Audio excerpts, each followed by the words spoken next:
Good morning. विद्यालय की online कक्षाओं में सभी विद्यार्थियों का हार्दिक स्वागत है। और आज हम मानव भूगोल और इसका अध्याय पढ़ रहे थे, विश्व की प्रमुख जनजाति major tribes of the world, इसका पार्ट नंबर 3। पीछे जो वीडियो आपने देखे हैं उसमें एस्किमो जनजाति के बारे में, उनका रहन सहन, उनके वस्त्र, उनका आवास, एस्किमो की शारीरिक विशेषताएं, एस्किमो की जो भौगोलिक परिस्थितियां हैं, एस्किमो जिस वातावरण में रहता है, जिस निवास क्षेत्र में रहता है, वहाँ की विशेषताएं, किस प्रकार की वहाँ वनस्पति पाई जाती है और वहाँ की भौगोलिक परिस्थितियाँ किस प्रकार की हैं, ये सारी बातें हमने पिछले वीडियो में सीख ली थी। और आज हम इससे पहले आप एक हेडिंग डाल लेंगे, एस्किमो का निवास क्षेत्र। आज हम बात करेंगे एस्किमो के निवास क्षेत्र की। हालांकि एस्किमो के निवास क्षेत्र हमने लिख लिए थे और इस वीडियो में आपको विश्व मैप में एस्किमो के निवास क्षेत्रों को दर्शाना है। तो पहले आप अपनी बुक्स में, नोट्स बुक्स में एस्किमो के निवास क्षेत्र हेडिंग डाल लो। एस्किमो के निवास क्षेत्र, और ये एस्किमो के जो निवास क्षेत्र हैं इसको हम यहाँ मैप में दर्शाएंगे। तो आपके पास विश्व मैप होगा और उस विश्व मैप में भी दर्शाना है, और आपकी अपनी जो नोटबुक है उस नोटबुक में विश्व मैप का ऑर्गल डायग्राम, जो रेखा चित्र है, वो भी आपको बनाना है। हाथ से इसकी प्रैक्टिस करके ये भी बनाना है। और इसमें जो नीचे का पार्ट आपको अगर कम दिखाई दे रहा है तो आप अपने मैप से इसको अपनी नोटबुक में बना लेंगे। और अब यहाँ देखेंगे, देखो थोड़ा सा, यहाँ अपना ये वाला जो पार्ट है ये अलास्का है। इसके बाद में यहाँ जो महान झील क्षेत्र है, कक्षा 11 में हमने बात कर ली थी, महान झील क्षेत्र, जिसमें 5 मुख्य झीलें यहाँ आती हैं। जो ये कनाडा रह गया, यहाँ यूएसए, तो यूएसए की और कनाडा की दोनों की सीमा पर यहाँ महान झील क्षेत्र पाया जाता है। ये दक्षिण अमेरिका है, ये उत्तरी अमेरिका है। इधर वाला जो, यहाँ वाला जो पानी वाला भाग है ये प्रशांत महासागर है। और इसको मैप को हम खोलेंगे तो ये वाला जो भाग है पानी का, ये भी कौन सा है? प्रशांत महासागर है।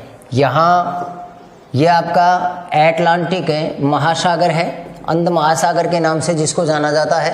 एस शेप जिसकी होती है, ऐसा आकृति का। ये यहाँ जो डिवाइडेशन है आपका, ये वाला यूरोप महाद्वीप और इधर वाला जो है अपना एशिया महाद्वीप है। ये ऑस्ट्रेलिया महाद्वीप है, न्यूजीलैंड है, मेडागास्कर है, अफ्रीका महाद्वीप है। बीच के अंदर ये वाला जो यहाँ पार्ट आपको दिखाई दे रहा है ये भूमध्य सागर है। इधर वाला ये पार्ट आपको जो दिखाई दे रहा है ये लाल सागर है। और इसके बाद में ये अपने भारत का इंडिया मैप में इसको आपको दर्शाना है, ग्रीनलैंड है। और ये जो ऊपर वाला पार्ट है ये कनाडा का उत्तरी भाग है। ये साइबेरिया, उत्तरी साइबेरिया टुंड्रा प्रदेश जो आता है, ये 65 डिग्री जो उत्तरी अक्षांश है, इस 65 डिग्री उत्तरी अक्षांश से ऊपर का जो क्षेत्र है ये सारा का सारा है वो टुंड्रा प्रदेश में आता है। तो इस पूरे विश्व में हम ये देख रहे हैं कि यहाँ एस्किमो जो है वो कहाँ कहाँ पाया जाता है। तो एस्किमो का आप यहाँ इस मैप के अंदर इसको दर्शा लेंगे कि यहाँ जो कनाडा है, अलास्का है, इसमें यहाँ कनाडा है, अलास्का है, इसके उत्तर वाले भाग में क्या पाया जाता है? एस्किमो पाया जाता है। यहाँ एस्किमो जनजाति पाई जाती है।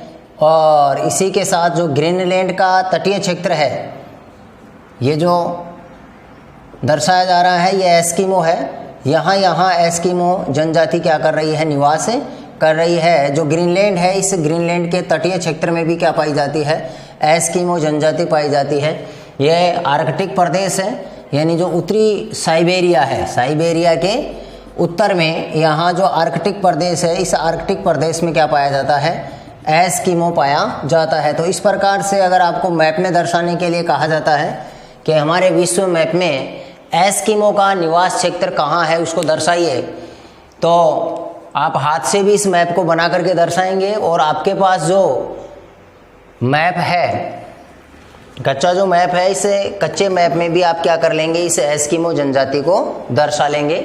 इसके बाद में आप नीचे लिखेंगे, इसको आप वीडियो को पॉज करके इसको मैप में अच्छी तरह से दर्शा लेंगे। नीचे वाला जो भाग आपको दिखाई नहीं दे रहा है, मैप का आपको अच्छी तरह से अध्ययन करवा दिया गया था कक्षा 11 में, तो उसके हिसाब से इन प्रदेशों में जो भी आपको लिखवाए जा रहे हैं, उन प्रदेशों में आपको एस्किमो जनजाति को संकेतों से दर्शाना है।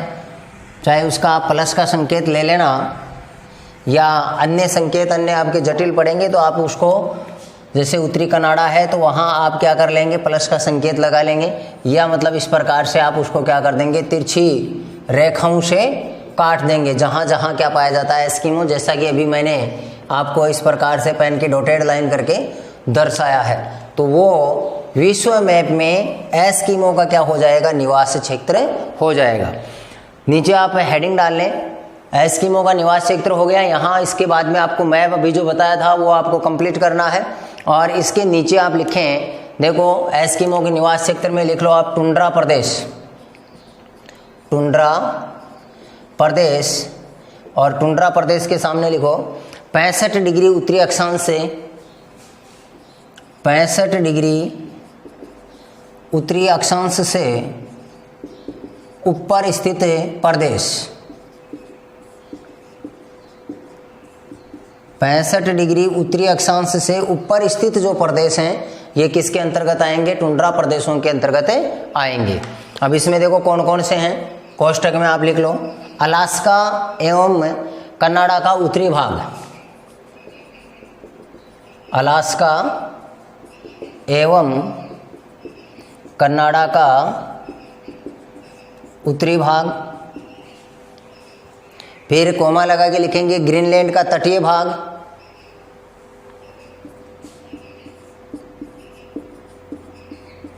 ग्रीनलैंड का तटीय भाग, और उत्तरी साइबेरिया, या इसको आप लिख सकते हैं यूरेशिया, दोनों में आ गया है, यूरोप में और एशिया में, यूरेशिया का आर्कटिक प्रदेश भी बोल सकते हो, जो आर्कटिक महासागर है, इस आर्कटिक महासागर के पास वाला क्षेत्र, तो यूरेशिया का आर्कटिक प्रदेश, यूरेशिया का आर्कटिक प्रदेश, ये मतलब सारे के सारे क्या हैं, एस्किमो के निवास क्षेत्र हैं।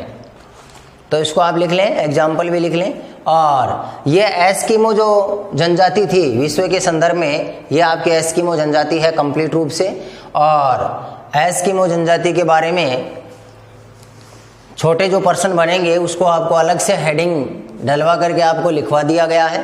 उसके अलग अलग क्षेत्रों में एस्किमो को कौन कौन से नामों से जाना जाता है, एस्किमो की शारीरिक विशेषताएं क्या हैं, एस्किमो के निवास क्षेत्र कौन कौन से हैं, और उन निवास क्षेत्रों को आप में मैप में किस प्रकार से आपको दर्शाना है। इसके अलावा एस्किमो की भाषा जो एल्यूट आई थी, एस्किमो के वस्त्र किस प्रकार के वस्त्र पहनता है, तीमिया के बारे में, अनोहाक के बारे में, और एस्किमो के हथियार और यंत्रों के बारे में, अलग अलग जो हथियार और यंत्र हैं उनका आपको विशेषता और उनका कार्य देखना है। एस्किमो की संस्कृति है और उसका जो सामाजिक परिवेश है उसके बारे में देखना है। एस्किमो का आधुनिक संस्कृति से किस प्रकार से धीरे धीरे आधुनिक संस्कृति में किस प्रकार से एस्किमो है वो ढलता जा रहा है, उसके बारे में आपको लिखा दिया गया है। उसका भोजन है, मुख्य आर्थिक क्रिया में आखेट क्रिया है, और किस प्रकार से एस्किमो आखेट करता है, उसकी आखेट करने की जो विधियाँ शीतकालीन है, बसंतकालीन है, ग्रीष्मकालीन आखेट है, और वो आखेट करने की विधियाँ क्या हैं और उसमें कौन कौन से जानवरों का आखेट करता है। इसी के साथ साथ एस्किमो के जो निवास क्षेत्र हैं उस निवास क्षेत्र में पाई जाने वाली वनस्पति कौन सी है, एस्किमो के निवास क्षेत्र में पाए जाने वाले प्राणी जात कौन कौन से हैं, इन सब के बारे में आपको अलग अलग प्रकार से और सूक्ष्म बारीक तरीके से इसका आपको अध्ययन करना है। मैप में आप इसको खाली नहीं छोड़ेंगे, मैप में आप इसको अच्छी तरह से दर्शा लेंगे, और आपके पास जो एटलस लिए हुए हैं उस एटलस का आप रोजाना लगभग घंटा आधा घंटा उस एटलस को ज़रूर देखें, ताकि आपके दिमाग में प्रत्येक स्थान और जो हमारे इस पृथ्वी की जो भौगोलिक परिस्थितियां हैं, भौगोलिक विशेषताएं हैं, वो दिमाग में तरोताज़ा रह सके। नेक्स्ट आप हेडिंग डालेंगे और हम बात करेंगे अब विश्व के संदर्भ में ही पढ़ेंगे। अगली जनजाति है वो है बुशमैन। तो आप हेडिंग डाल लें बुशमैन और इसके बाद में डैश लगा करके लिखना चालू करें। बुशमैन को अन्य नाम देखो क्या क्या है इसके। बुशमैन को सोन, रवि व बशारवा के नाम से भी जाना जाता है। सोन है, रवि है, बशारवा, इसके नाम से भी बुशमैन को जाना जाता है। नेक्स्ट लाइन में लिखेंगे बुशमैन निग्रिटो प्रजाति का सदस्य है। बुशमैन है वो कौन सी प्रजाति का सदस्य है? निग्रिटो। एस्किमो था वो मंगोल प्रजाति का सदस्य था और जो बुशमैन है वो निग्रिटो प्रजाति का सदस्य है। ये नॉर्मल बातें हैं बुशमैन के बारे में। जिस प्रकार से एस्किमो को चकची है, तुंग है, याकूत है, सेमोइड है, इस प्रकार से एस्किमो के अलग अलग नाम थे, उसी प्रकार से बुशमैन को भी सोन, रवि, बशारवा आदि अन्य नामों से जाना जाता है। और एक आप ये ध्यान रखेंगे कि एस्किमो जो था वो तो था मंगोल प्रजाति से संबंधित था और जो बुशमैन है ये कौन सी प्रजाति से संबंधित है? निग्रिटो प्रजाति से संबंधित है। नेक्स्ट आप हेडिंग डालें बुशमैन की शारीरिक बनावट। बुशमैन की शारीरिक बनावट यानी इनका शरीर किस प्रकार से होता है? तो बुशमैन की शारीरिक बनावट आप अपनी हेडिंग डाल लें शारीरिक बनावट। और शारीरिक बनावट में नंबर 1 पर लिखें ये लोग नाटे कद के होते हैं। ये लोग नाटे कद के होते हैं। पहली विशेषता है इनके शरीर की, इनका कद कैसा होता है? यानी ज़्यादा लंबा नहीं होता है, नाटे कद के होते हैं। नंबर 2 पे लिखें बुशमैन के जबड़े। बुशमैन के जबड़े तथा मोटे होठ। होठ कैसे होते हैं इसके? मोटे। बुशमैन के जबड़े तथा मोटे होठ बाहर निकले हुए होते हैं। जबड़ा आगे निकला हुआ होता है, बाहर निकले हुए होते हैं। होठ और जबड़ा है वो बाहर निकले हुए होते हैं। तीसरी विशेषता लिख लें इनकी आंखें छोटी व गोल होती हैं। बुशमैन की जो आंखें हैं ये कैसी होंगी? छोटी व गोल। ये बुशमैन की शारीरिक बनावट या इसको आप कह सकते हैं बुशमैन की शारीरिक विशेषताएं। बुशमैन की शारीरिक बनावट भी कह सकते हो, बुशमैन की शारीरिक विशेषताएं भी कह सकते हो। यानी ये नाटे कद के होते हैं, मंझले कद इसका आप बोल सकते हैं। जबड़े जो होते हैं बुशमैन के, जबड़े और होठ होते हैं ये मोटे होते हैं और बाहर निकले हुए होते हैं। आँखें जो होती हैं वो इनकी छोटी होती हैं और गोल होती हैं। इसके बाद में आप हेडिंग डालेंगे बुशमैन का निवास क्षेत्र। बुशमैन कहाँ पाया जाता है? तो इसमें आप लिखेंगे बुशमैन का निवास क्षेत्र। हेडिंग डाल लें और इसमें लिखें अफ्रीका महाद्वीप में। बुशमैन जो है वो कौन से महाद्वीप में पाया जाता है? अफ्रीका महाद्वीप में। एस्किमो की हम बात करें तो एस्किमो है वो उत्तरी अमेरिका, यूरोप और एशिया तीनों महाद्वीपों में पाया जाता है। तीनों महाद्वीपों के उत्तरी छोर पर पाया जाता है।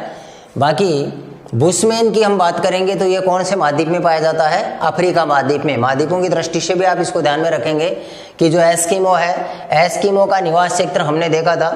एक तो उत्तरी अमेरिका का उत्तरी क्षेत्र था यानी उत्तरी कनाडा है, उत्तरी अलास्का है, और इसके बाद में यूरेशिया यानी यूरोप और एशिया दोनों में जो साइबेरिया क्षेत्र है, इस साइबेरिया क्षेत्र का आर्कटिक प्रदेश है या इसका उत्तरी जो प्रदेश है साइबेरिया का, वहाँ एस्किमो पाया जाता है। तो एस्किमो तो 3 महाद्वीपों से संबंधित हो गया, लेकिन बुशमैन जो है वो केवल एक ही महाद्वीप से संबंधित है। वो कौन से महाद्वीप में पाया जाता है? अफ्रीका में। तो लिखिए अफ्रीका महाद्वीप में 18 डिग्री दक्षिणी अक्षांश से 18 डिग्री दक्षिणी अक्षांश से 24 डिग्री दक्षिणी अक्षांश, 18 डिग्री दक्षिणी अक्षांश से 24 डिग्री दक्षिणी अक्षांशों के मध्य, दक्षिणी अक्षांशों के मध्य, और इस क्षेत्र को कहा जाता है बेचुआना लैंड। बेचुआना लैंड लिख लो। अफ्रीका महाद्वीप में 18 डिग्री दक्षिणी अक्षांश से 24 डिग्री दक्षिणी अक्षांशों के मध्य बेचुआना लैंड में स्थित है। बेचुआना लैंड में स्थित है। नेक्स्ट लाइन में लिखें। यहाँ अन्य देश कौन कौन से आएंगे उसमें लिख लो आप। दक्षिण अफ्रीका,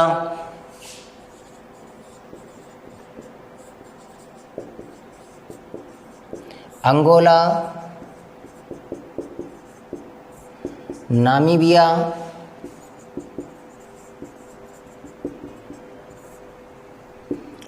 और दक्षिणी अफ्रीका में भी इसमें मुख्य रूप से इसका क्षेत्र है कालाहारी मरुस्थल है। नामीबिया लिख लो, अंगोला लिख लो, एक ये जो बेचुआना लैंड है जिसका वर्तमान नाम है बोत्सवाना, बोत्सवाना, तथा कालाहारी मरुस्थल।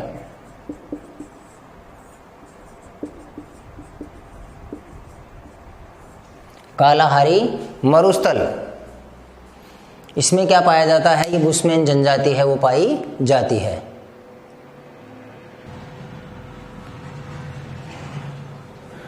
बनाओ आप इसको।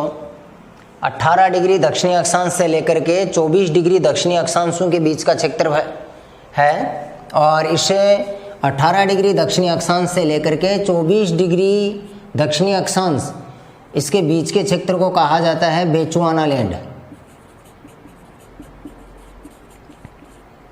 और इसी बेचुआना लैंड में बुशमैन जो जनजाति है वो निवास करती है। यही है ये कालाहारी मरुस्थल।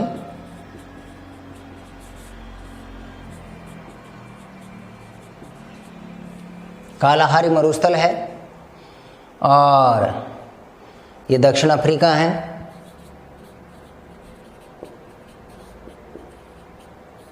इधर है वो नामीबिया है,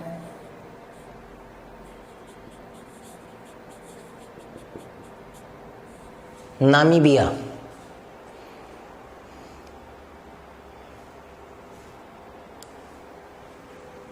पर आ जाएगा यहाँ अंगोला,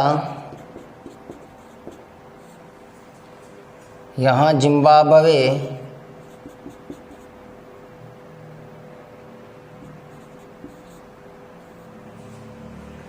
अंगोला, जिम्बाब्वे, जाम्बिया, इसको जाम्बिया लिखो।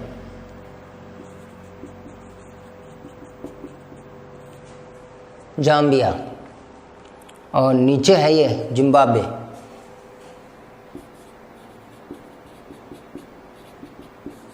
जिम्बाब्वे या जिम्बाब्वे, और इसके नीचे वाला है स्वाजीलैंड। यहाँ है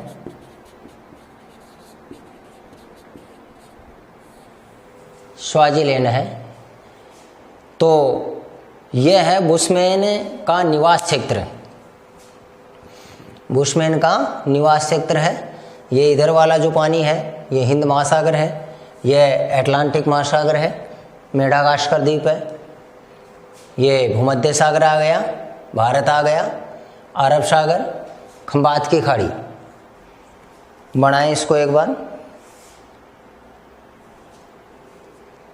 वीडियो को पॉज करके आप बना लें। इसके बाद में आप हेडिंग डालेंगे बुशमैन जनजाति के निवास क्षेत्र की भौगोलिक विशेषताएं।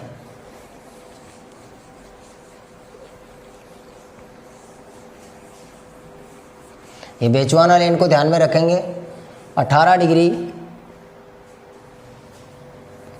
दक्षिणी अक्षांश से लेकर के 24 डिग्री दक्षिणी अक्षांश के बीच का क्षेत्र जो है वो बेचुआना लैंड है। इसके बाद में हेडिंग डाल लो बुशमैन के निवास क्षेत्र की भौगोलिक विशेषताएं।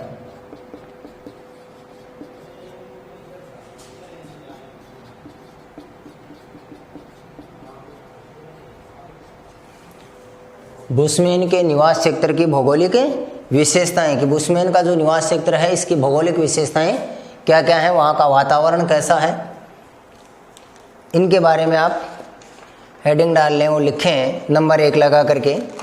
कालाहारी मरुस्थल का धरातल, मुख्य रूप से ये जो बुशमैन है ये कालाहारी मरुस्थल में पाया जाता है, और इसमें लिखेंगे आप हेडिंग डाल करके नंबर 1 लिखें, कालाहारी मरुस्थल का धरातल उबड़ खाबड़ है।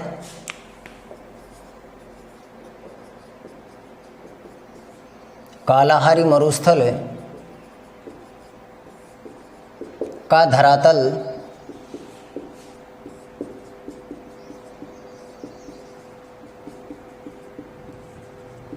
उबड़ खाबड़ है। नंबर 2, जलवायु अर्ध उष्ण कटिबंधीय। जलवायु कैसी है? अर्ध उष्ण कटिबंधीय जलवायु है, वो है अर्ध उष्ण कटिबंधीय। तीसरी विशेषता लिखेंगे, वार्षिक वर्षा 25 सेंटीमीटर से कम।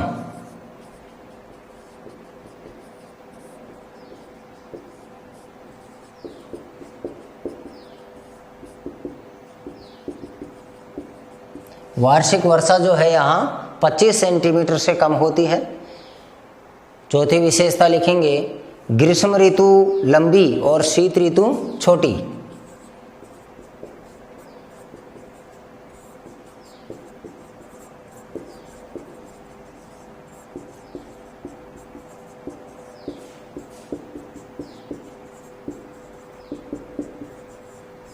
ग्रीष्म ऋतु लंबी होती है, शीत ऋतु छोटी होगी।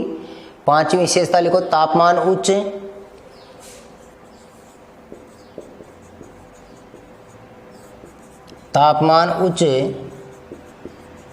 परंतु रातें ठंडी होती हैं। रात ठंडी होती है। तापमान उच्च परंतु रात ठंडी होती है। और एक छठवीं विशेषता लिख लें, धूल भरी आंधियां चलती हैं।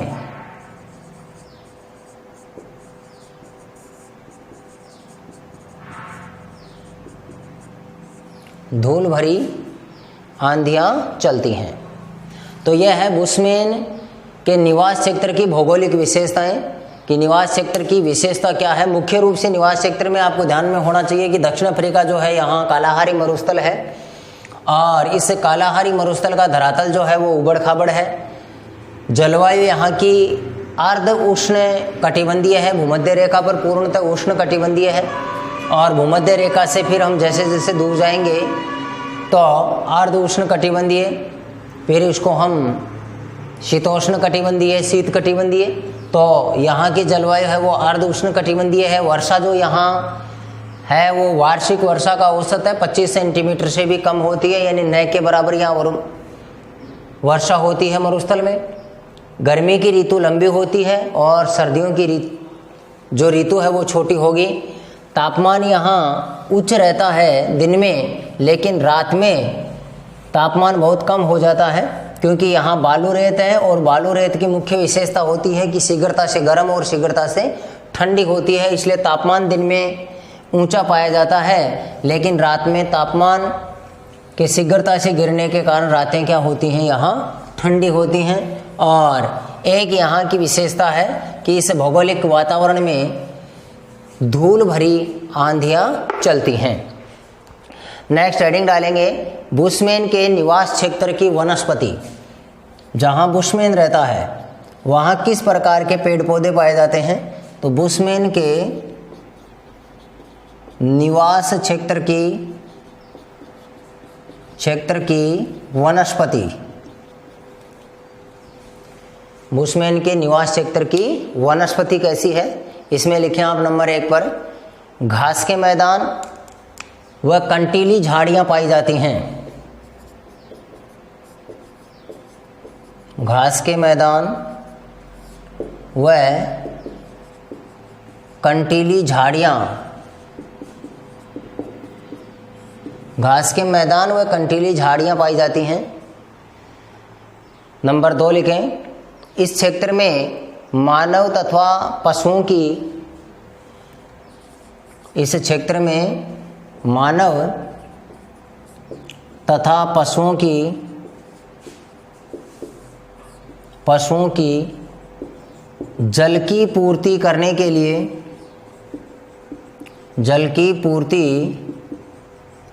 के लिए एक विशेष प्रकार का फल या इसको यहाँ तरबूज हम कह सकते हैं, विशेष प्रकार का तरबूज पाया जाता है जिसे त्यामा कहते हैं। क्या कहोगे इसको? त्यामा, इन्वर्टेड कोमा में लिख लेना। एक विशेष प्रकार का तरबूज पाया जाता है जिसे त्यामा कहते हैं।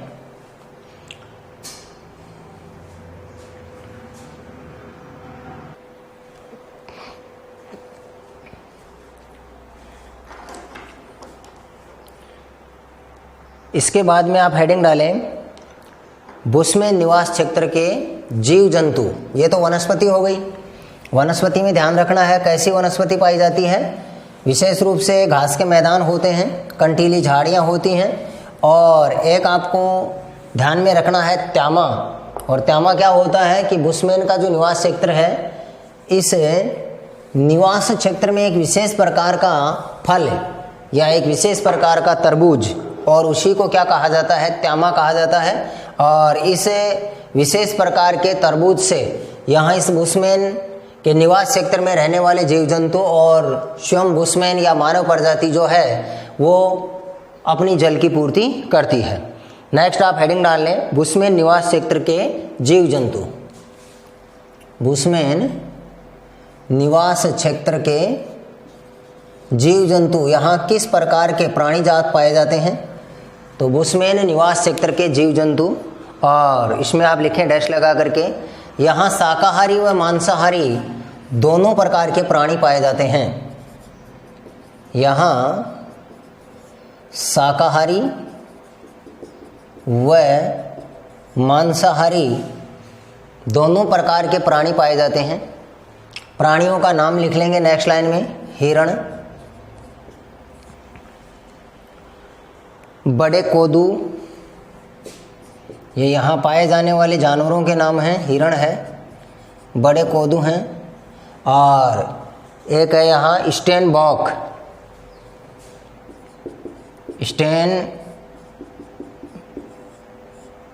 है। जिराफ जो यहाँ का प्रमुख प्राणी है। गनु खरगोश है, गनु खरगोश। शुतुरमुर्ग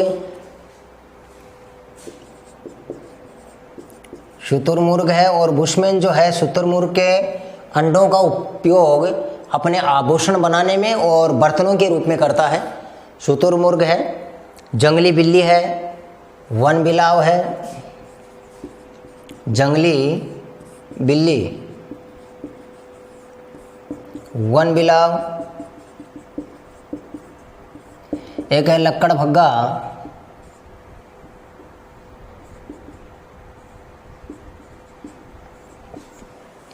भेड़िया जिसको बोला जाता है, लक्कड़ भग्गा। तो ये बुशमैन निवास क्षेत्र के जीव जंतु हैं। इसके बाद में आप नीचे नोट लगा करके लिख लें। नोट लगा के नीचे लिखोगे एटोसा राष्ट्रीय उद्यान। कौन सा राष्ट्रीय उद्यान है यहाँ? एटोसा। एटोसा राष्ट्रीय उद्यान बुशमैन के इसी निवास क्षेत्र नामीबिया में स्थित है। कहाँ है ये? नामीबिया में, जहाँ भी बुशमैन प्रजाति रहती है। नोट लगा के लिख लो एटोसा राष्ट्रीय उद्यान बुशमैन के निवास क्षेत्र नामीबिया में स्थित है। बुशमैन के निवास क्षेत्र नामीबिया में स्थित है। तो ये बुशमैन के जो निवास क्षेत्र हैं, बुशमैन का जो वातावरण है, इस बुशमैन के वातावरण की भौगोलिक विशेषताएं हो गई। इसी के साथ साथ बुशमैन के निवास क्षेत्र की वनस्पति आपको ध्यान में रखनी है, और बुशमैन के निवास क्षेत्र के प्राणी जात या बुशमैन के निवास क्षेत्र के जो जीव जंतु हैं उसको ध्यान में रखना है। इसके बाद में आप हेडिंग डाल लेंगे आर्थिक क्रिया, यानी बुशमैन की आर्थिक क्रिया। हम बात किसकी कर रहे हैं? बुशमैन की। आर्थिक क्रिया में लिखो बुशमैन की आर्थिक क्रिया क्या है, डैश लगा करके लिखेंगे। बुशमैन की मुख्य आर्थिक क्रिया आखेट है। बुशमैन की मुख्य आर्थिक क्रिया आखेट है। इसके साथ साथ यह भोजन संग्रहण तथा आदिम निर्वाह कृषि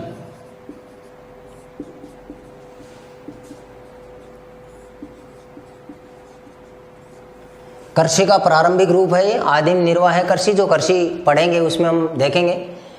तो बुशमैन की जो मुख्य आर्थिक क्रिया है वो तो क्या है? आखेट है, पशुओं का शिकार करना है।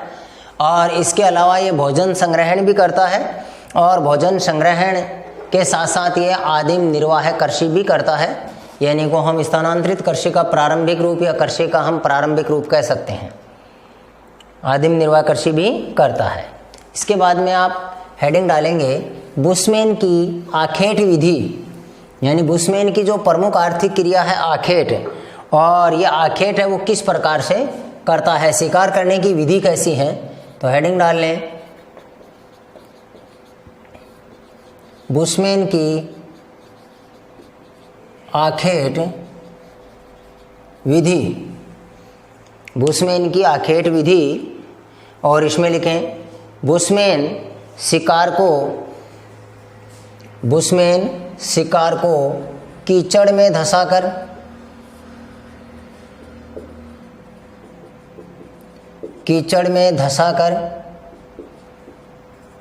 फंदे में फंसाकर विषाक्त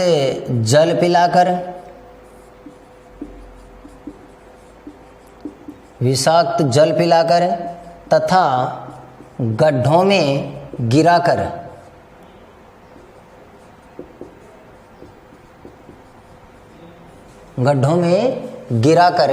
मारता है।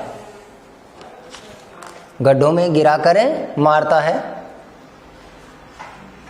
इसके बाद में नीचे लिख लेंगे बुशमैन जनजाति जानवरों की बोली की नकल करने में निपुण है। बुशमैन जनजाति जो है ये जो भी उसके परिवेश क्षेत्र के जो जानवर पाए जाते हैं उन जानवरों की बोली की नकल, यानी चाहे जानवर जैसी आवाज़ करते हैं वैसी की वैसी आवाज़ ये बुशमैन जनजाति करती है। तो बोली की नकल करने में क्या है, ये निपुण है। तो ये बुशमैन जनजाति की आखेट विधि है, यानी शिकार को या तो ये गड्ढे में गिरा करके मारेंगे या कोई जहरीला जल पिला करके मारेंगे, या जो फंदे हैं इसके उनमें फंसा करके मारेगा। और इसके अलावा ये जानवरों की जो बोली है उसकी नकल करने में भी ये निपुण होते हैं। इसके बाद में आप भोजन देखेंगे बुशमैन का। हेडिंग डाल लें बुशमैन का भोजन। भोजन में नंबर 1 पर लिखें, डैश लगा करके लिख लो, यह जनजाति सर्वभक्षी है, सब कुछ खाती है जो भी मिल जाता है। यह जनजाति सर्वभक्षी है।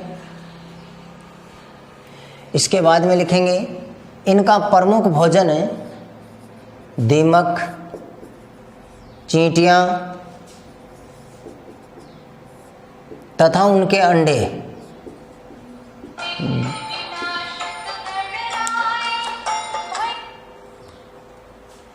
दीमक, चींटियां तथा उनके अंडे हैं। हाँ, तो सर्वभक्षी है और दीमक है, चींटी है, उसके अंडे हैं। ये इनका क्या है,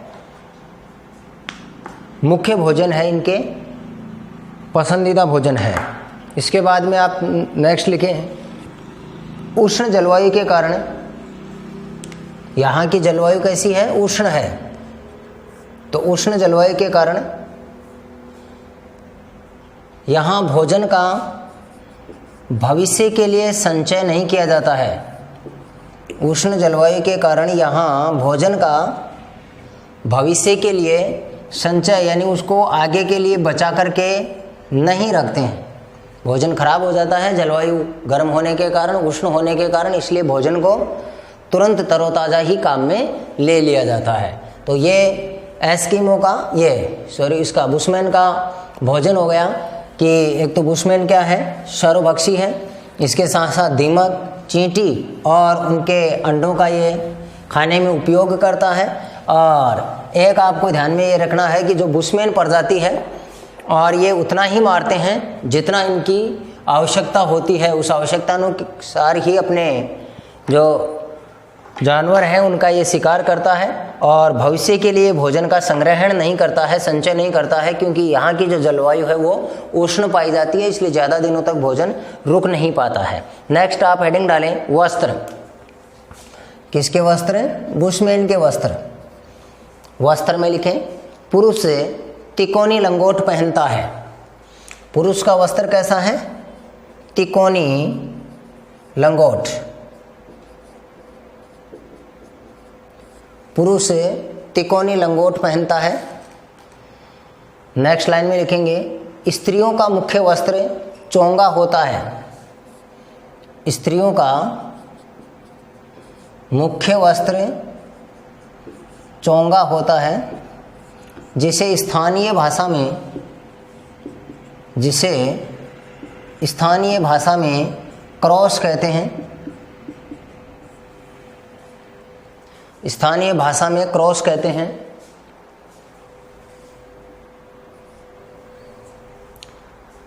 नेक्स्ट लाइन में लिखें स्त्रियां इसी क्रॉस में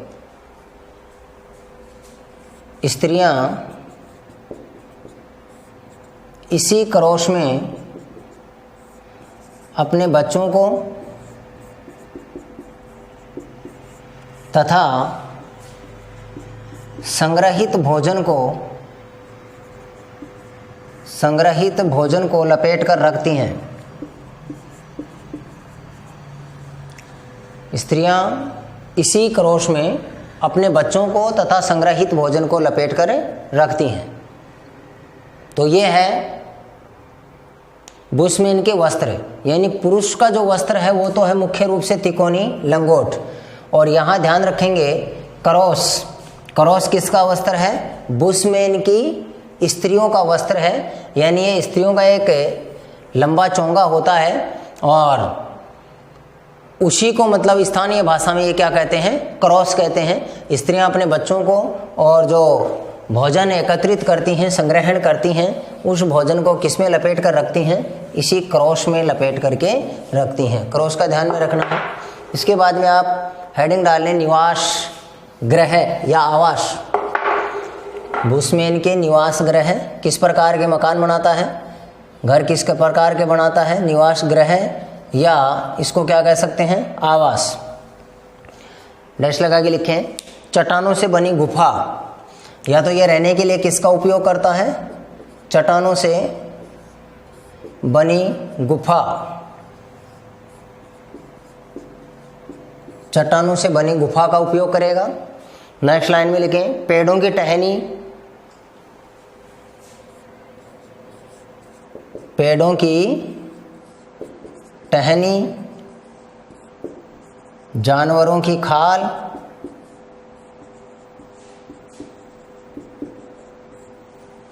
पेड़ों की टहनी, जानवरों की खाल तथा घास से बनी झोंपड़ी।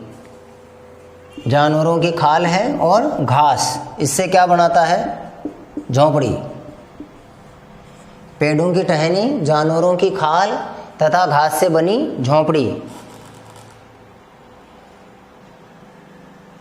नेक्स्ट लाइन में लिखेंगे बुशमैन का अल्पकालीन गांव, यानी कुछ समय के लिए ये रहता है वहाँ।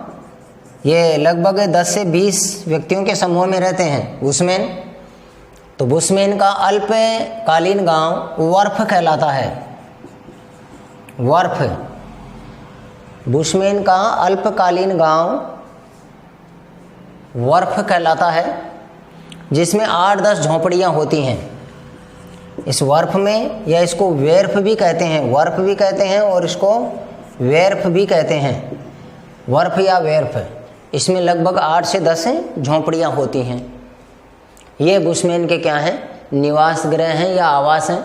या तो किसका उपयोग करेगा, ये चट्टानों से बनी हुई गुफा का, या पेड़ों की टहनी और जो जानवरों की खाल है, घास है, इससे अपनी झोंपड़ी बनाता है। और एक आपको ध्यान में रखना है कि बुशमैन के अल्पकालीन यानी बहुत कम समय के लिए गांव बसाता है और फिर अपना दूसरी जगह शिकार के अनुसार उस गांव को चेंज कर लेता है। तो 8-10 झोंपड़ियाँ बना करके समूह में रहता है, उस गांव को वेर्फ कहा जाता है। इसके बाद में आप हेडिंग डालेंगे औजार व बर्तन।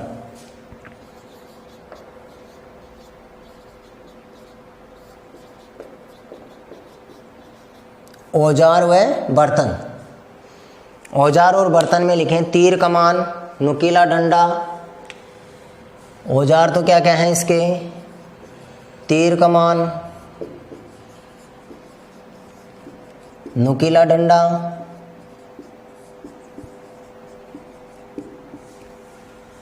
भाला, बर्छा, अग्निदंड। बर्छा, अग्निदंड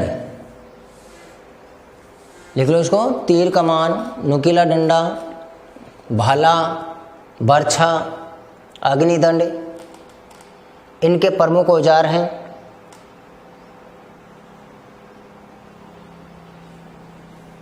नेक्स्ट लाइन में लिखें, ये शुतुरमुर्ग और जिराफ के पैर की हड्डियों को, ये शुतुरमुर्ग और जिराफ के पैर की हड्डियों को घिसकर नुकीला बनाकर, घिसकर नुकीला बनाकर तीर के आगे के भाग पर लगाते हैं।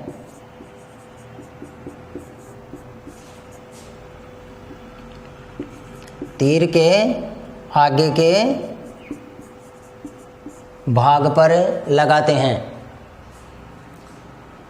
तो ये औजार और बर्तन हैं इसके। तीर कमान है, नुकीला डंडा है, और तीर कमान हो गया, नुकीला डंडा हो गया, भाला हो गया, बर्छा हो गया, अग्निदंड हो गया। और इसके बाद में शुतुरमुर्ग और जो जिराफ है, इस शुतुरमुर्ग और जिराफ के पैर की हड्डियों को घिस करके नुकीला बनाते हैं, और नुकीला बना करके जो इसके तीर होते हैं, काम में लेता है तीरों को, उन तीरों के आगे के भाग पर लगाते हैं, जिससे वो जानवरों का शिकार है वो आसानी से कर सकें। इसके बाद में वो लिखो इसी में एक लाइन, शुतुरमुर्ग के अंडों का उपयोग जल रखने व आभूषण बनाने में करते हैं। शुतुरमुर्ग के अंडों का उपयोग, शुतुरमुर्ग के अंडों का उपयोग जल रखने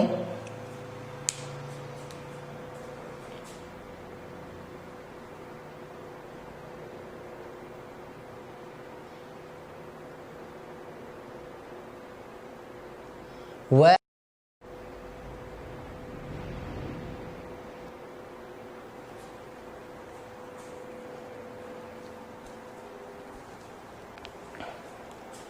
लिया।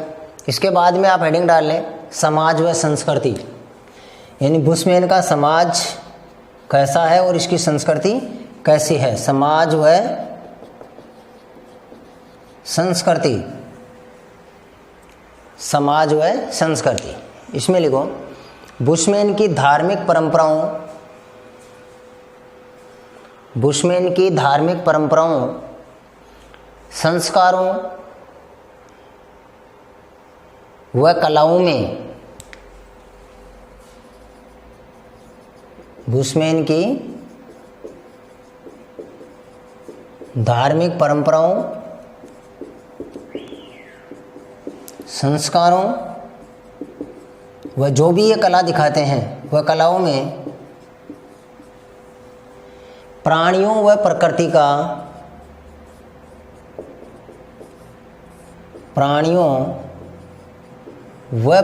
का केंद्रीय स्थान होता है।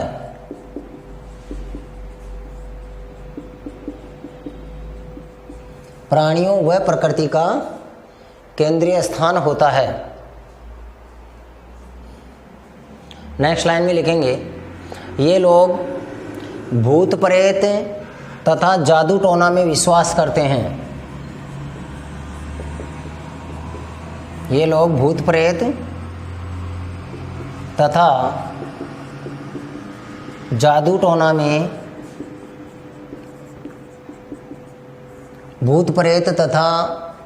टोना में विश्वास करते हैं। नेक्स्ट लाइन में लिखेंगे, बुशमैन 2 प्रकार के भगवान मानता है। बुशमैन 2 प्रकार के भगवान मानता है। इसमें लिखेंगे, एक पूर्व में रहने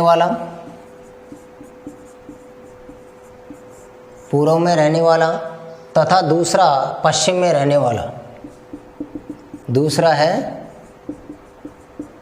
दूसरा पश्चिम में रहने वाला। तो बुशमैन है, ये 2 प्रकार के भगवान मानता है, एक पूर्व में रहने वाला और दूसरा पश्चिम में रहने वाला। नेक्स्ट लाइन में लिखेंगे, बुशमैन जनजाति में जादू टोना करने वाले को ओझा कहते हैं। ओझा।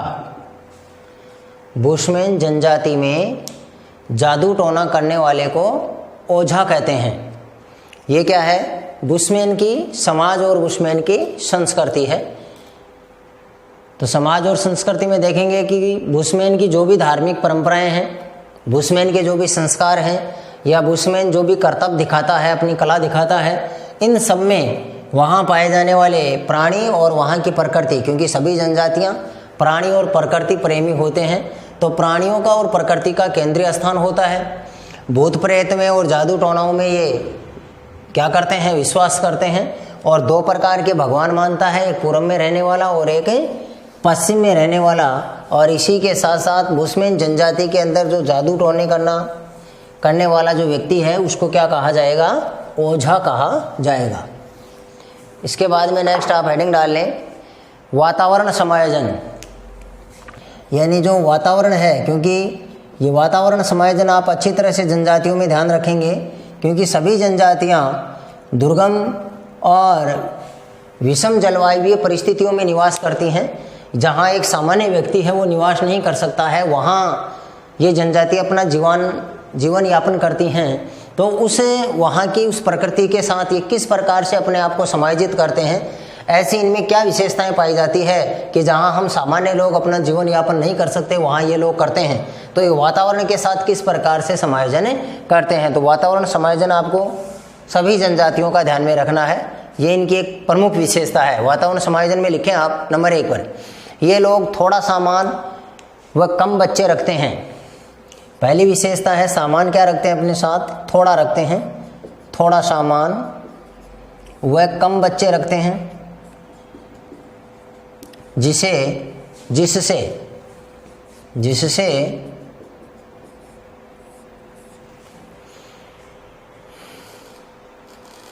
अबाधित होकर स्वतंत्र रूप से घूमते रहते हैं। अबाधित, जिससे अबाधित होकर स्वतंत्र रूप से घूमते रहते हैं। पहली विशेषता तो यह है इसकी, बुशमैन की, वातावरण के साथ अपने आप को अनुकूलित करने की। अगली विशेषता लिखें, अकाल के समय बुशमैन स्त्रियां गर्भ धारण करना बंद कर देती हैं। अकाल के समय बुशमैन स्त्रियां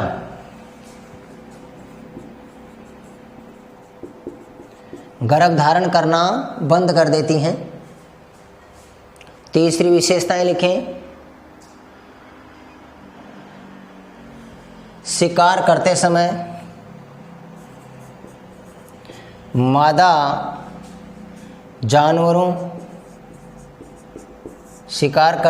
मादा जानवरों तथा अल्पवयस्कों जो छोटे बच्चे हैं, शिकार करते समय मादा जानवरों तथा अल्पवयस्कों को हानि नहीं पहुंचाते हैं। शिकार करते समय मादा जानवरों तथा अल्पवयस्कों को हानि नहीं पहुंचाते हैं। और अगली विशेषता लिख लो, शिकार के प्रत्येक भाग का उपयोग करते हैं।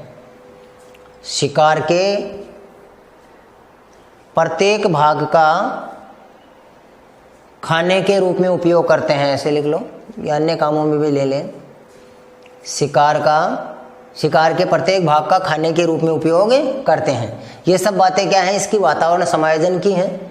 क्या है, सामान कम रखते हैं, बच्चे भी कम रखते हैं, और इस वजह से ये मतलब अबाधित होकर के बिना किसी परेशानी के स्वतंत्र होकर के ये घूमते रहते हैं। और इनकी एक प्रमुख विशेषता है कि जैसे अकाल की स्थिति बनती है, खाने वगैरह को कुछ मिलता नहीं है, इस स्थिति में इनकी स्त्रियां गर्भधारण नहीं करती हैं, बच्चे उत्पन्न नहीं करती हैं। मादा जानवर होते हैं, छोटे बच्चे होते हैं, उनका ये शिकार नहीं करते हैं, क्योंकि वो ही आगे जाकर के इनको क्या करते हैं, लाभ देते हैं। और जो भी शिकार करते हैं, शिकार किया गया जो भी पशु है, जो भी जानवर है, उसके प्रत्येक भाग को ये खाने के काम में लेते हैं, उसको बेकार में फेंकाते नहीं हैं। तो इस प्रकार से ये वातावरण में क्या करते हैं, अपने आप को अनुकूलित करते हैं। इसके बाद में आप हेडिंग डाल लें, आधुनिक संस्कृति से संपर्क। जिस प्रकार से एस्किमो का आधुनिक संस्कृति से संपर्क हुआ था, और हमने देखा था कि एस्किमो का 21वीं सदी के अंदर जो एस्किमो का परिवेश है, एस्किमो का जो वातावरण है, वो केवल मात्र एक ऐतिहासिक परिवेश बनकर के ही रह जाएगा। जैसा एस्किमो था वैसा का वैसा एस्किमो अब हमें देखने को नहीं मिलेगा, क्योंकि वो आधुनिक संस्कृति के संपर्क में आ चुका है और वो एक सभ्य मानव की श्रेणी में अपना जीवन यापन करने लग गया है। उसी प्रकार से बुशमैन का भी हम आधुनिक संस्कृति से संपर्क पढ़ेंगे। तो हेडिंग डाल लें, आधुनिक संस्कृति से संपर्क। आधुनिक संस्कृति से संपर्क कैसे हो रहा है, इसका लिखें, बुशमैन जनजाति के लोगों की जीवन शैली पर, बुशमैन जनजाति के लोगों की जीवन शैली पर बाह्य संस्कृति का प्रभाव पड़ रहा है। बुशमैन जनजाति के लोगों की जीवन शैली पर बाह्य संस्कृति का प्रभाव पड़ रहा है।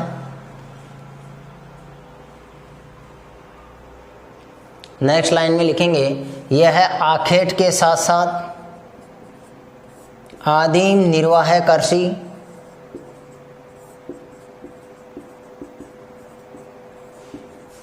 आखेट के साथ साथ आदिम निर्वाह कृषि भी करने लगा है।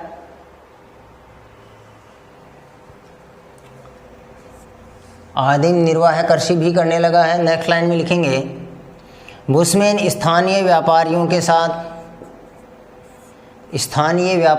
साथ वस्तु विनिमय,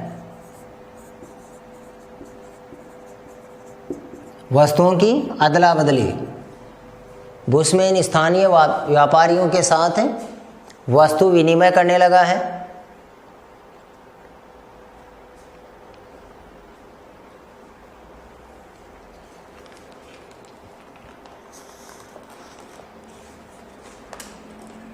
नेक्स्ट लाइन में लिख लें, एक कुछ प्रजातियां हैं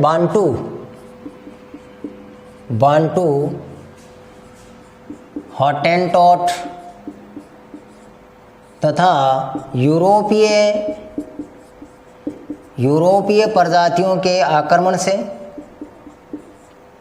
बांटू, हॉटेंटॉट तथा यूरोपीय प्रजातियों के आक्रमण से बुशमैन जनजाति की संख्या घटती जा रही है।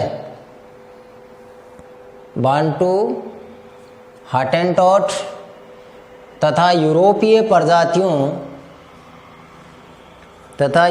प्रजातियों के आक्रमण से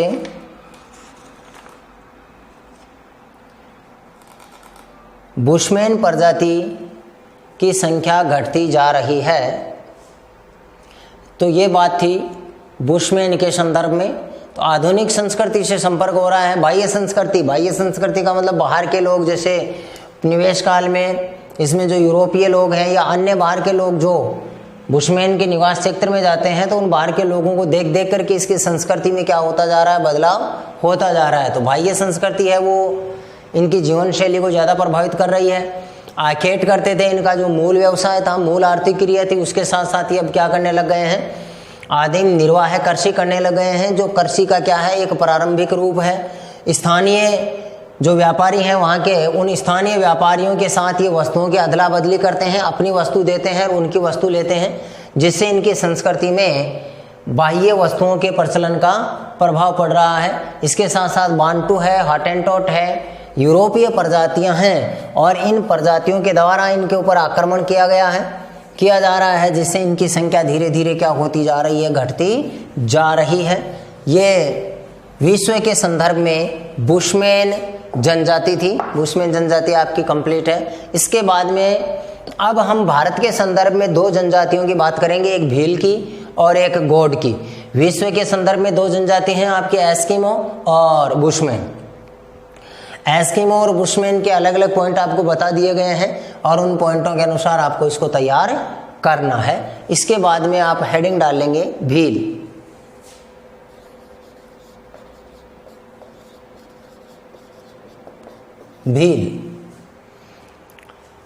भील में लिखें आप डैश लगा करके, भारत के संदर्भ में पढ़ेंगे भील को। एस्किमो को और बुशमैन को हमने विश्व के संदर्भ में पढ़ा था और भील जनजाति को हम किसके संदर्भ में, भारत के संदर्भ में इसका अध्ययन करेंगे। तो भील में आप डैश लगा करके लिखें, संथाल व गौड़ जनजाति के बाद, संथाल व गौड़ जनजाति के बाद भारत का तीसरा बड़ा जनजाति समूह है। संथाल व गौड़ जनजाति के बाद भारत का तीसरा बड़ा जनजाति समूह है, तीसरा बड़ा जनजाति समूह है। इसके बाद में आप हेडिंग डाल लें, भीलों की उत्पत्ति के बारे में मत। भीलों की जो उत्पत्ति हुई है, इस उत्पत्ति के बारे में अलग अलग विद्वानों का अलग अलग मत है। भीलों की उत्पत्ति के बारे में मत, भीलों की उत्पत्ति के बारे में मत लिखो आप। नंबर 1 लगा के लिखो। पहला मत क्या है, देखो पहला मत में लिखेंगे, भील शब्द की उत्पत्ति द्राविडियन भाषा के, भील शब्द की उत्पत्ति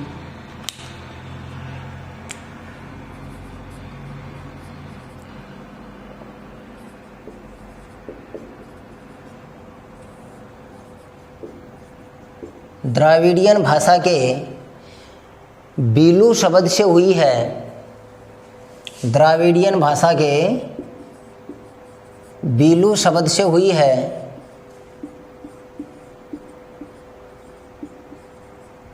जिसका अर्थ होता है तीरंदाज। भील शब्द की उत्पत्ति द्राविडियन भाषा के बीलू शब्द से हुई है, जिसका अर्थ होता है तीरंदाज।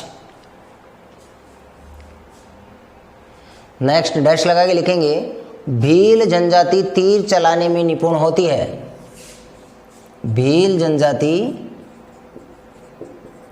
तीर चलाने में निपुण होती है, पारंगत होते हैं तीर चलाने में। इसीलिए भीलों को, इसी में लिख लो, इसीलिए भीलों को भारत का धनुष पुरुष कहा जाता है।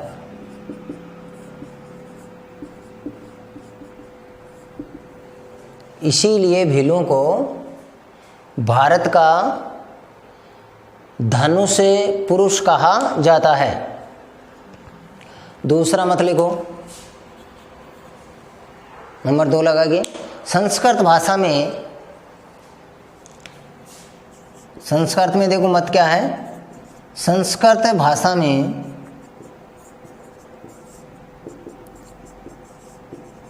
बीलू शब्द का अर्थ मारना,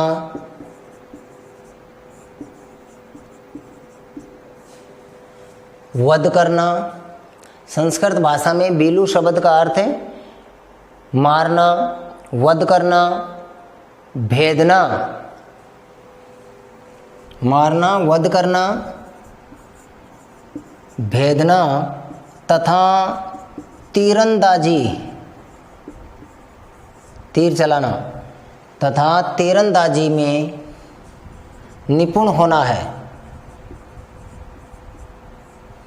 तथा तीरंदाजी में निपुण होना है।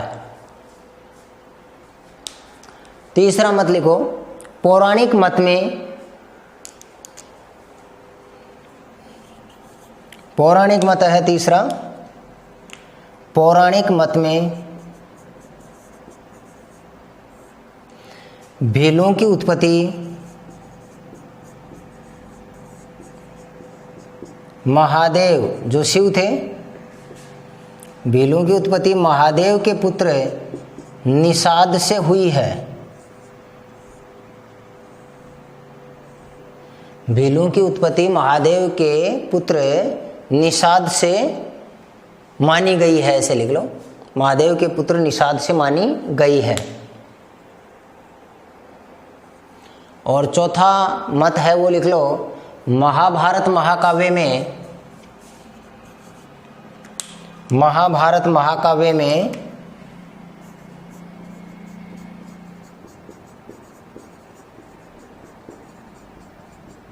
भीलों को एकलव्य का वंशज माना गया है।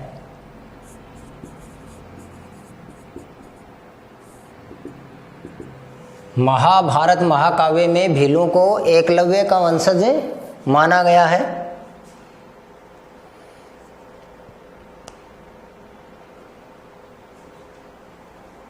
और पांचवा मत लिखो, कर्नल जेम्स टोड के अनुसार, कर्नल जेम्स टोड के अनुसार, कर्नल जेम्स टोड के अनुसार ये अरावली पर्वत श्रेणियों में रहने वाले लोग हैं। अरावली पर्वत श्रेणियों में, पर्वत श्रेणी लिख लो, अरावली पर्वत श्रेणी में रहने वाले लोग हैं जिन्होंने महाराणा प्रताप की, महाराणा प्रताप की अकबर के विरुद्ध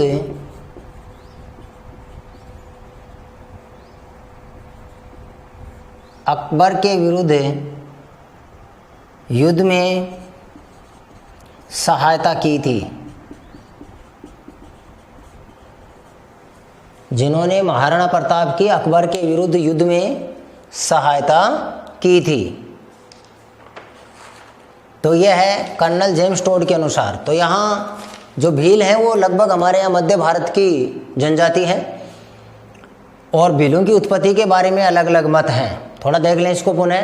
जो द्राविडियन भाषा है, इस द्राविडियन भाषा में बीलू शब्द होता है, और बीलू शब्द का द्राविडियन भाषा में अर्थ होता है तीरंदाज। यानी तीरंदाज का मतलब होता है कि ये जनजाति जो है वो तीर चलाने में निपुण होती है, और तीर चलाने में, धनुष चलाने में निपुण होने के कारण भीलों को भारत के धनुष पुरुष कहा जाता है। संस्कृत भाषा में बीलू शब्द का अर्थ होता है मारना, वध करना या भेदना या तीर चलाने में निपुण होना।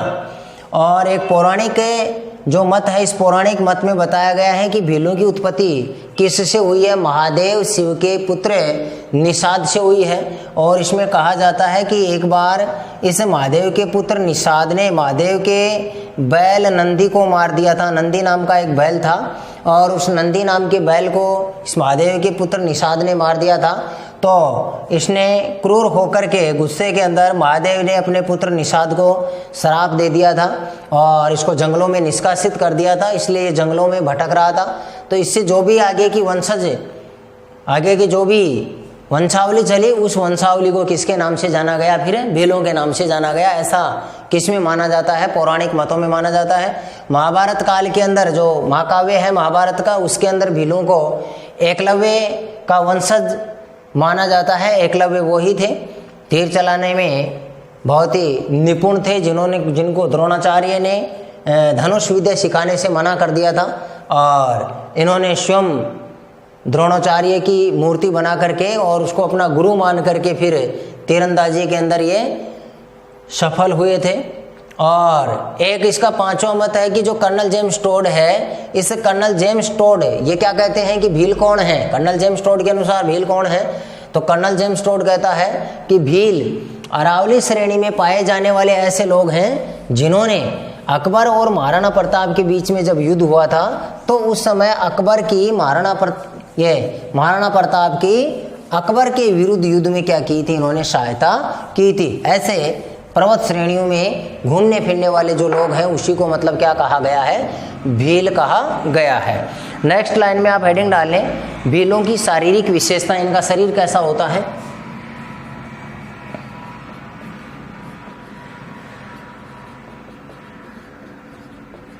भीलों की शारीरिक विशेषताएं, इनके शरीर की विशेषताएं देखो। शारीरिक विशेषताओं में नंबर 1 पर लिखें, भील कद में नाटे होते हैं। ये भी, इनकी भी हाइट ज़्यादा नहीं होती है, कद में नाटे होते हैं। नेक्स्ट लाइन में लिखें, त्वचा का रंग गहरा काला तथा नाक चौड़ी होती है। त्वचा का रंग गहरा काला और इनकी नाक कैसी होती है? चौड़ी, नाक चौड़ी होती है। तीसरी विशेषता लिख लो, आंखें लाल। भीलों की आंखें कैसी रहती हैं? लाल रहती हैं। आंखें लाल तथा जबड़ा कुछ बाहर निकला हुआ होता है। आंखें लाल तथा जबड़ा कुछ बाहर निकला हुआ होता है। ये भीलों की शारीरिक विशेषताएं होती हैं। निवास क्षेत्र लिख लिया। भीलों के निवास क्षेत्र कहाँ पाए जाते हैं? भारत में। भीलों के निवास क्षेत्र, और निवास क्षेत्र में लिखें, भीलों का निवास क्षेत्र दुर्गम व निर्जन पर्वतीय क्षेत्र है। भीलों का निवास क्षेत्र दुर्गम व निर्जन पर्वतीय क्षेत्र है। ज़्यादातर ये पर्वतों में ही पाए जाते हैं। तो भीलों का निवास क्षेत्र है ये दुर्गम व निर्जन पर्वतीय क्षेत्र है। इसके बाद में लिखो आप, भील अरावली, ये ज़्यादातर राजस्थान में फैली हुई पर्वत श्रेणी है। अरावली, विंध्याचल मध्य प्रदेश में है, ये ज़्यादातर विंध्याचल, अरावली, विंध्याचल तथा सतपुड़ा। अरावली, विंध्याचल तथा सतपुड़ा पर्वत श्रेणियों में रहती है। भील प्रजाति अरावली, विंध्याचल तथा सतपुड़ा पर्वत श्रेणियों में रहती है। सतपुड़ा ये मध्य भारत में है। नर्मदा और ताप्ती नदियों के बीच की जो पर्वत श्रेणियां हैं वो सतपुड़ा पर्वत श्रेणियां कहलाती हैं। तो अरावली, विंध्याचल तथा सतपुड़ा पर्वत श्रेणियों में रहती है। इसके बाद में आप इसको अपनी कॉपी के बीच में लिख लो एक बार ऐसे कि इसके क्षेत्र कौन कौन से हैं। यानी निवास क्षेत्र में पर्वत श्रेणियों का ध्यान रखेंगे, अरावली पर्वत श्रेणी में, विंध्याचल पर्वत श्रेणी में और सतपुड़ा पर्वत श्रेणी में। यानी मध्य भारत की जो पर्वत श्रेणियां हैं लगभग इसमें ये ज़्यादा निवास करती है। मध्य भारत की जनजाति है ये। और अब आप हेडिंग डाल लो, भारत में भील जनजाति। अपनी कॉपी के बीच में लिख लो ऐसे, भारत में भील जनजाति।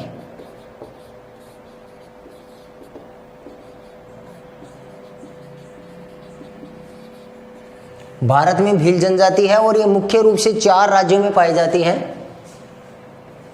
भील जनजाति जो है ये भारत में 4 राज्यों में, और इसके आप जिलों के नाम भी लिख लें।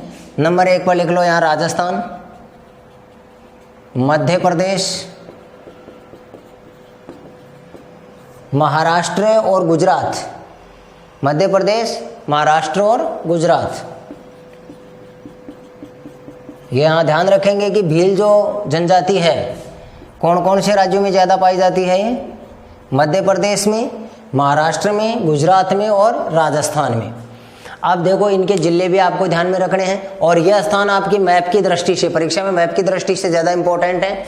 और जो स्थान जो आपके आ रहे हैं उनको आप मैप में भर करके देख लेंगे ताकि आपके दिमाग में स्थायी रूप से रह सकें। अब राजस्थान के देखो जिले लिख लो, कौन कौन से जिलों में पाई जाती है। जिले लिखो डूंगरपुर,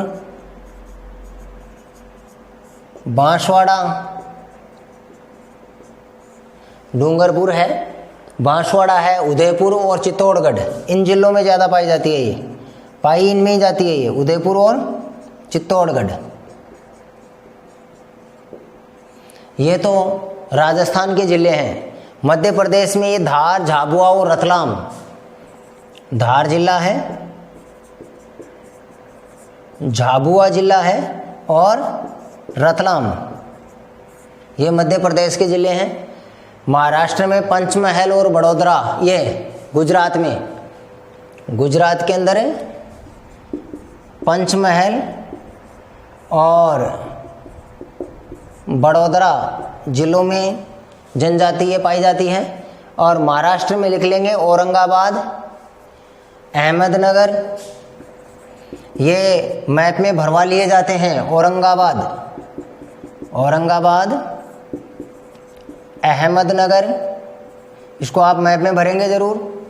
जलगांव, ये सब महाराष्ट्र में, महाराष्ट्र के ज़िले हैं। नासिक, औरंगाबाद है, अहमदनगर है, जलगांव है, नासिक है और एक और है धुले। धुले, इन जिलों में क्या पाई जाती हैं? भील जनजाति है वो पाई जाती है।